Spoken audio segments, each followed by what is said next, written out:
আসসালামু আলাইকুম, সবাই কেমন আছেন? আশা করি সবাই ভালো আছেন। আমি আজও আসলাম সেই ফার্নিচার দোকানে। আমার পছন্দ মতো খাট হয়ে গেছে সেটা দেখতে।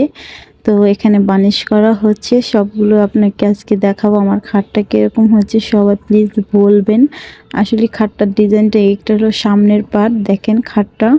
আর এখানে তৈরি করছে সেটাও আমি দেখাচ্ছি। রেডিমেড খাটের থেকে আমি মনে করি আমরা অর্ডার দিয়ে যেটা বানিয়ে নেব সেটাই খাঁটি। আপনারাও চেষ্টা করবেন ২ টাকা খরচ করলে ঠিক জায়গায় খরচ করার চেষ্টা করবেন। আর রেডিমেড খাট কিনলে কী হয়, ২ দিন পর সেটা ফেটে যায়, সমস্যা হয়, নানান ধরনের সমস্যায় আমরা পড়ে যাই। এজন্য আমরা ভাবলাম যে আমরা খাট বানাবো। তো খাটটা বানিয়ে নেওয়াটা অনেক ভালো হয় সবার জন্যই। ওটা আপনার অনেক দিন যাবে। তো আপনি চাইলে আবার নতুন করে রং করতে পারবেন। ওটা মানে ডিজাইনটাও আপনার ফুটে উঠবে। তো দেখেন ফাইনালি আমার সব কিছু হয়ে গেছে। যখন আমি আমার রুমে নিয়ে যাব তখন আপনাদের দেখাবো। তো কিরকম লাগছে? বাই।